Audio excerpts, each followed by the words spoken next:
এখানে হবে যে ডলার টপ ফিট মেশিনগুলোর এই যে টপ ফিট যেটাকে বলে, এই যে আপনারা দেখতে পাচ্ছেন পিছনে প্রেসার পুরের পিছনে এই যে একটা ফিডডগ উঁচা হইলো। তো এই ফিডডগের হাইটটা কিভাবে ঠিক করবেন এটা দেখানো হবে, মানে কম বেশি করবেন আর কি। প্রথমে নিডল বা ডাউন করতে হবে। ডাউন করার পর দেখেন ওই যে প্রেসার পুট উঁচা হয়ে আছে, তখন আবার এই যে ম্যানুয়ালি নি লিফটার আছে, এই যে এটা দিয়ে প্রেসার পুটটাকে উঁচা করে নিতে হবে।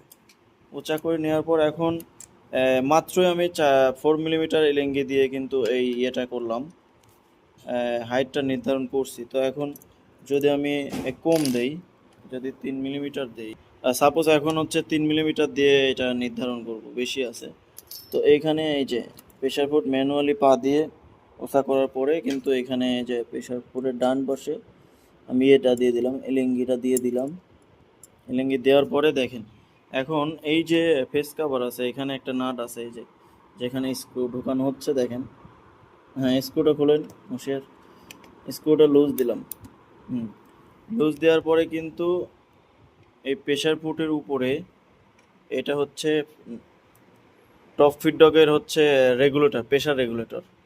আর এই যে মোটাটা এটা হচ্ছে এই প্রেসার ফুটের রেগুলেটর।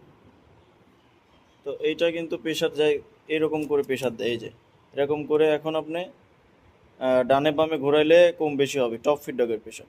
তো এটা আমি স্ক্রু লুজ দেওয়ার পরে এখানে 2বার প্রেস করব। প্রেস করলে কি হবে, এই প্রেসার পুটটা সুন্দর মতো বসে যাবে, ওটাও পজিশন নিয়ে নেবে। এখন এই স্ক্রুটা টাইট দিলে কিন্তু নিচে রেখে টাইট দেওয়া যাবে না, হালকা উপর ওঠা টাইট দিতে হবে। দেখান বেসটা, ড্রাইভারটা ফলো করেন, হালকা উপর উঠবে। হ্যাঁ, উপর ওঠায় টাইট দিতে হবে।